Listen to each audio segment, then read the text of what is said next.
ชีวิตของเราก็ตายดูตนสงสารบ่มียารักษา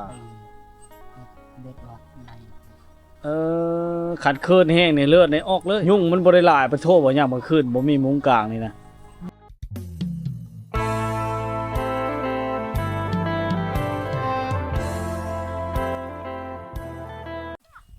วันนี้ก็มาเยี่ยมยามถามข้าวเบ้าสมภายเนาะพี่น้องเนาะกลายมื้อหลายวันแล้วบ่ได้มาอัปเดต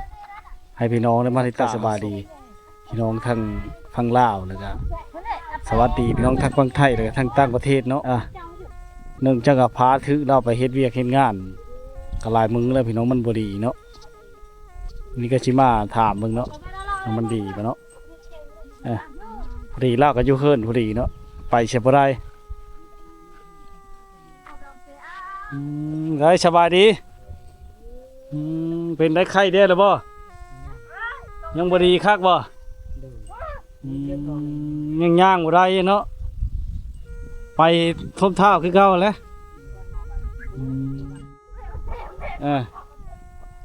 เด้อนะเฮ็ดหยังเพิ่นน่ะนะกินข้าวบ่ยับๆไปหน่อยนึงได้บ่มันอยู่ไกลขึ้นได้เพิ่นยันตกนั่นแหละไปก็ยากมากก็ยากเนาะเป็นมาหลายมื้อแล้วพี่น้องเอ้ย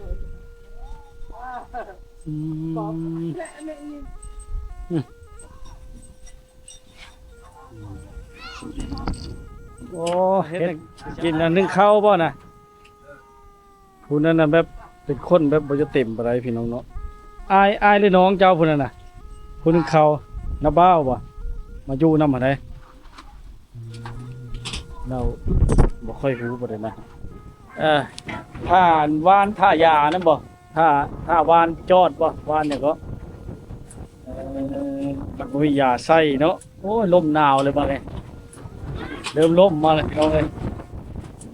ลมก็แห้งเลยบ่ได้ไข่นำบ่เจ้าบ่ได้ไข่นำบ่ไข่นำบ่ได้ไข่นำเนาะได้ชังกินบ่เนี่ยได้ชังกินตอนช่วยๆได้ยังกินตอนเที่ยงกบได้มาใช้ไผเอาให้น่ะบ่าวให้เนาะเราต้นไปสิบ่ได้เนาะพี่น้องเอ้ยอายุ17ปีเนาะท้ายสมภายเนาะเห็นนั่นแหละผาถึกเนาะไปเฮ็ดเวียกเฮ็ดงานแหละถึกกระโตบ่อนหูเข้าแล้วเนาะดบเขาก็บ่ได้บ่บ้านบ่ทนหุ่มบ่ได้แล้วเนาะไอ้ตองที่ไหนเลือดออกตองเลือดออกเนาะลูกกะโดยย่ำเจ้าคืนเองไปเองมาแล้วเลือดมันจะยิ้มออกบ่นะไอ้ตองเป็นลูกมาไปสิลูกที่ยืนดีเรียนยืนบ่ได้ต้องมีผู้ประคองเนาะว่าต้องมีผู้ประคองเนาะจังใดเนาะมาเห็นชีวิตของเรากันตายดูตนสงสารแหละ ไปใจกับอะไรเนาะโอ้ยแต่ก็ว่าแม้จะไปใช้จะไปหากินบ่ลงลุ่มพ้นโอ้ยเนาะบ่มียารักษาเมาแหละมากก็ได้แต่ให้กำลังใจอันนี้ก็มีผู้พี่น้องเนาะอยากฝากยามาให้ว่าเพิ่นว่าสิพากเงินเพิ่นว่าสิพากยามาให้ทั้งนครหลวงเวียงจันทน์พุ่นแต่เพิ่นก็ยังบ่ให้คำตอบจังเนาะเพิ่นทักมาทั้งข้อความทั้ง Facebook นะทุกคนก็ยังเพิ่นยังบ่ตอบหยังเลยเนาะช่วงที่อยู่อนุชิตสาขาอนุชิตเมืองพิณนะว่าสิพากยามาให้แล้วก็ไม้เฒ่าเนาะถ้าได้เนาะไม้เฒ่าพอได้เฒ่าเจ้าเฒ่าไปหันไปนี่มันสิดีไว้นี่บ่ก็สิใครได้เนาะถ้าได้เนาะ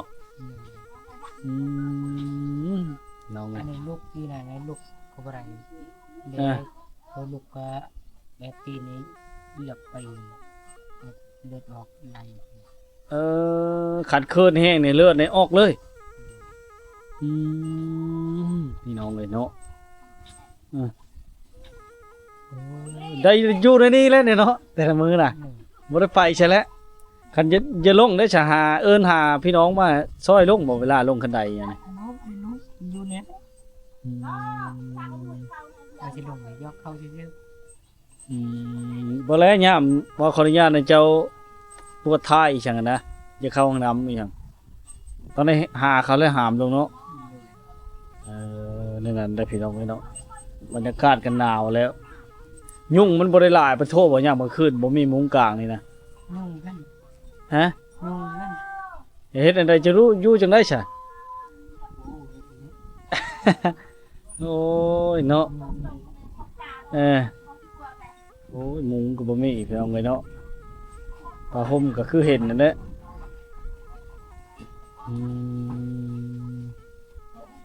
อดๆยากๆไปเลยเนาะก็เบิ่งกระโตเจ้าก็ลงแห้งได้มาชุดนี้ได้จ้อยลงแห้งได้บ่สมภายนี่แหละพี่น้องเอ้ยเนี่ยคือชีวิตจริงเนาะมาเห็นพี่น้องในชนบทห่างไกลจากตัวเมืองห่างไกลจากห้องหมอก็เลยบ่ได้ไปปัวแบบหญ้าพื้นเมืองนี่นะอันนี้บ่เจ้าอันท่านะวานดีคอดนี่บ่ โดยว านดีคลอดวานสมุนไพรเนาะเวลานั่นแหละเจ้าจะจุบใส่ไฟนวดนี่แหละท่าบ่ โดยเอาน้ำมันใส่นี่ใส่นี่ กลางคืนแล้วเขานอนเนี่ยบริเก็บ เวลาเฮาใส่ได้ เรื่องนอน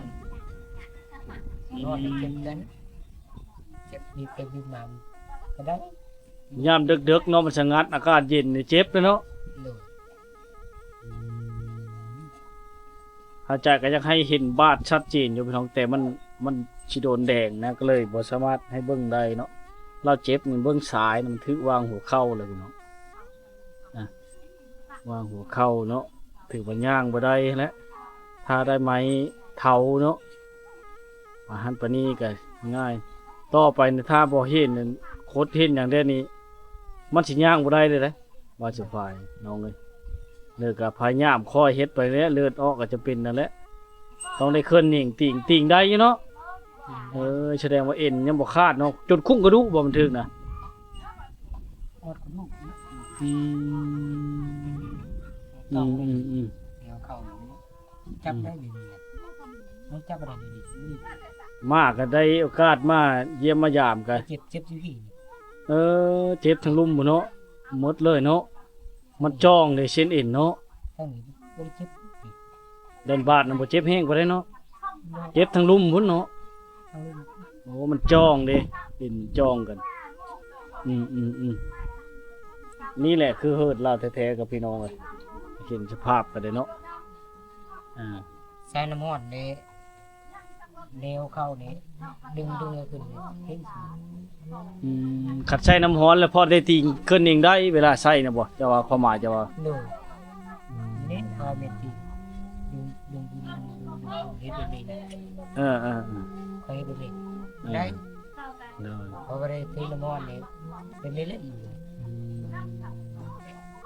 ต้องเจ็บ โชคนี้พยายามเกี่ยวเขาจะบ่มีผู้ช่วยเวียกเขาแม่เลยเนาะไก่บ่น่าสิเจ้า เขาอยู่นี่หมดควายกินหมด ควายเขาลงบ่ได้เฮ็ดโหบ่จ้ะ ควายกินหน้านะครับ ควายเขาเอาบ่ได้เป็นโทษเป็นโพยบ่ควายกินเนี่ย บ่ได้น้ำท่วมอีกเขาหนักตายหมด บ่ในบ้านที่เจ้าชั่วหลายน้ำท่วมมันไกลห้วยสังห้วยกัวห้วยแกงกัวนะพี่น้องเลยเนาะเปิดแล้วกว้างก็แต่ทางนอกบ่ได้มุ่งเลยพี่น้องเนาะมันจะมาอัปเดตเพิ่นของเบ้าสมผายเนาะให้พี่น้องแล้วมันตารับส้มคือเห็นนะพี่น้องกำลังนึ่งข้าวเห็นแล้วเนาะมันอยู่บนนอนกันเบิ่งสภาพเนี่ยที่เห็นเลยพี่น้องเลยบ่จังเนี่ยสิเว้าเนาะให้บ่จังเนี่ยบรรยายนะเบิ่งเอาเองเนาะเห็นสภาพของพวกล่างเนาะอยู่ผู้เดียวนี่แหละหมู่ก็เมื่อย นั่นแหละเนาะงามแรงๆแล้วจะได้มาอัปเดตกันนี่ก็บาดแผลยังบ่ได้หุ้มเนาะยังบ่ได้หุ้มเลือดออกโอ้ตีงแห้งบ่ได้เลือดออกนำเนาะ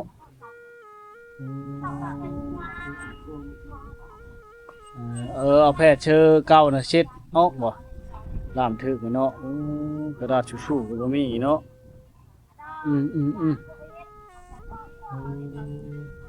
แต่เก้าเจ้าเคยไปเฮ็ดงานจังซี่ทางป่าทางสวนบ่มันยังเป็นเนาะ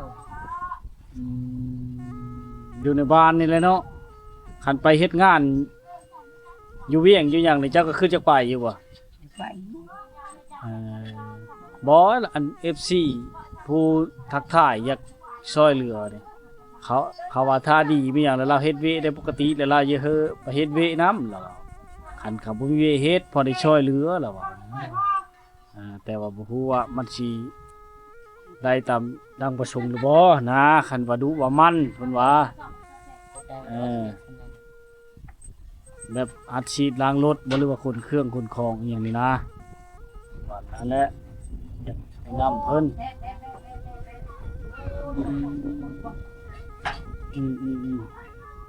โอ้สบายดีแม่เจ้าแล้วอยู่นำลาตลอดนี่เนาะ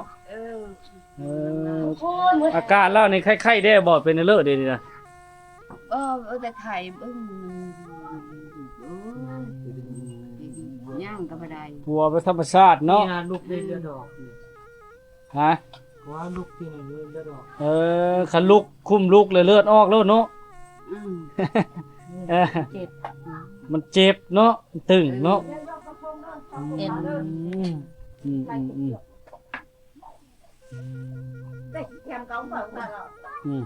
ไปสิอยู่นำลาวมื้อนี้เจ้าไปขุดจิรอบ่มื้อนี้น่ะ ผู้เดียว อยู่ผู้เดียวเลยเจ้า อยู่ผู้เดียวนี่แหละ มื้อนี้มาเยี่ยมบ่พุ่นนี่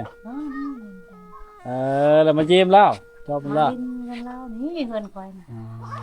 บ่เป็นเฮือนตุกแล้วเยาเพิ่นให้ดูบัดบ่งเด็กอันไหน อันนี้แม่ แม่ ลาวเนาะสบายดี สบายดี โอ้ยเนาะจักเช่นอะไรเนาะ คนทุกคนยาก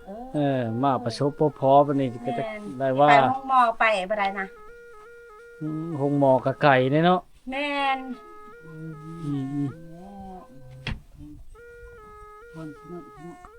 พอดีเพิ่นอันขออนุญาตคนแบบบ่เต็มบ่ได้บ่ แม่นเขาตีแต่น้อยนะ นี่ได้กิน โดย กินยังน่ะได้ยังกินน่ะ มันบ่ฮู้จักคนเราน้ำเครียด น้ำเครียด แม่น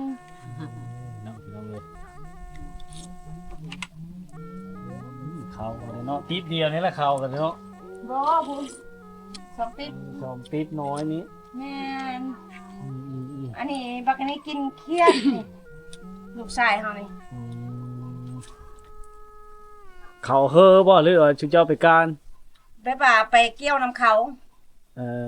เกี่ยวน้ำเขาเขาเอาให้ ไปเกี่ยวเขาซอยเขาแล้วเขาเฮอบ่ เขาเอาให้ดอกเขานะแบบอันนี้เครียดนี่พี่น้องเขา พี่น้องเขาไปการไปเยิ่งแล้วเขาปั่นเฮอ แม่น เลย เอาไปใส่บ่ได้ดอกไปใส่นะ แม่ แล้ว เนี่ย นี่ได้ไปก็จะได้มา คนมีตะแกรงคือ มันบ่ได้ไปอยู่น้ำลาเลยเนาะ แม่นมันอาบน้ำได้อาบน้ำนะเมย์ก็เมื่อยเลยก็พักผ่อนนอนไปคุณจะรอนอนเดียวใด เลยอันย่ามสิลงได้สิเฮ็ดจังได๋ซะ มันบ่ลง บ่แล้วขออนุญาตสิลงอาบน้ำมันหยังลงบ่ได้เนาะ บ่อาบน้ำอยู่นี่เด้ แม่ตักให้เด้ ชมลูกชมนั่งอยู่นี่เลยเนาะ แม่ ลงบ่ได้ ไปขี้ไปนั่นก็ขี้อยู่พุ่นแหละ ยากเนาะลำบากเนาะ แม่น ทรมานไปใส่ก็บ่ได้ ไปใส่ ญาติพี่น้องก็มาเยี่ยมมายามกันให้กำลังใจเนาะได้ให้กำลังใจ มือนั่นคือน้องนะ เขาได้นี่มา เก่าจนชะโมงมัน มื้อใดเฮาขึ้นนิ่งแห้งแฮกเจ็บบ่ แม่นมื้อนั้นให้ก็มันให้เป็นห้องมื้อนั้นน่ะเฮายังบ่มาอันเอิ้นแม่เอิ้นพ่อนี่มาเด้อ มันบ่จักได้เฮ็ดเนาะ อัน เลิกหวย อยากถามชัดเจนเนาะว่าเราเป็นมันนี่ได้หลายมือหรือบ่มื้อนั้นมันบ่จะเข้าใจเนาะบางเทื่อเราว่าเป็นชิดเดือนหรือ ได้ ว่า เดือนหนึงนี่นะ เดือนหนึง เดือนหนึ บ่ งแหละ เต็มเดือนหนึงแล้วเดือน ไปน้ำไม่เท่านั่นแหละไปพันพื้น เออ ไปหาพื้นน้ำไม่เท่า คือพวกเขาเอง มาปัตเตลินทึกเนาะโอ้ยว่าแล้วอุบัติเหตุเกิดได้ทุกเวลาเนาะเฮ็ดได้ อืมเลิกเอายังน่ะจะได้ยังน่ะอยู่เบิ่งกิโลนะบ่ เบิ่นหรือบ่เนาะ ฮะ คงจะรอหมดไม่เท่าคายเลย ขาย เออ ได้เทเลอร์ขายเด้อ อะโอ้ยมันสิชาวพัด ได้แต่เช้าพันไปคุ้นบนมือน่ะ เออชื่อวินงวด เออ เดี๋ยวก็ไปเห็นนะ บ่จุบฮอดแป้งโน่ใช่แล้วเช้าพันบ่จุบเด้อ ผู้ชุบเลย ว่านั้นแฮงเพลงเด้อ 6,000 ทงน้อยอันใดทงน้อยๆนั่นเด้อ เด็ดน้อยใหญ่ก็26 27 28 อืมเลยล่างใหญ่ต้องล่างหนึ่ง50,000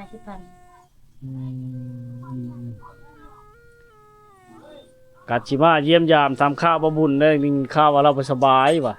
เออบ ะบุญก็เป็นไข้อ่ะแล้วถ้าเริ่มมือเลยก็พนตก คนตกอยู่คืออีก กับค่ำเนี่ยค่างานก็เลยไม่ได้มายามเพื่อเลยเนาะแต่มื้อนั้นมากก็ได้ก็มี อันนี้จักไข่จักนั่นเลยจักบาทแน่กับไข่แน่นี่นะไปห้องหมอก็บ่มีเงิน เชื่อ มันไข่บาทมันนั่นแหละ ว่า ไปห้องหมอก็ไปบ่ได้นะบ่มีเงินไปได้มีเงิน เชื่อถ้วยก็ล่ะ แม่นและหายืมรถไถค่ะแต่นี้ก็ยังได้คันพอมีเนาะ มีเงินเด้ ใช้น้ำมันรถเธอเข้าก็ แม่น สินางพระเจ้า โอ้ยพี่น้องเอ้ยเนาะ นั่นน่ะ อ่ะมาเฮ็ดก็ตายมีต้นสงสารคือเว้าแหละ ยามกลางคืนก็ลำบากแล้วบ่มียาใช้เนาะบางคนก็คอมเมนต์อยู่ในคลิปว่าใช้ยาพงวิเศษว่าเสียเงินบ่ได้ใช้ไปซื้อยานั่นกันเนาะ แม่น บางคนว่าซื้อนางจิกอีจังนะคุณ เอาไปเกาซะเลยไปดูพยานละดู พี่เหรอ จะรอตก กิโลตกจงไปกินน้ำบ่บ่ได้ขายหมดมีน่ากินนะเนาะ นะจะรอขุดแถวนี่นะยันนี่เลยไปใกล้ก็ไปบ่ได้ มันค่านะผู้เจ็บนี่แหละเนาะเจ็บผู้โซ่อยู่ ผู้ได้ลูกได้หักกระดิ่งแดงๆนี่ เยอะกว่าอีแล้วกว่าผู้ได้ลูกแดงๆแล้วนี่ส้ม ได้นี่ได้ครับ ลูกส้มนั่ง มา ว้าว พี่ มันเจ็บเนาะเฮ็ดอะไรเฮ้พระสิเยอะมันเป็นเนาะ ปลาข้างนั้น โอ้ยผู้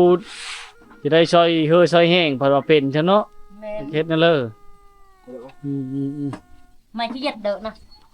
ดูวะ เฝ้ากินกันเด้อเฮ้ยโต้ยบวมก่อนนี่เดี๋ยวครับ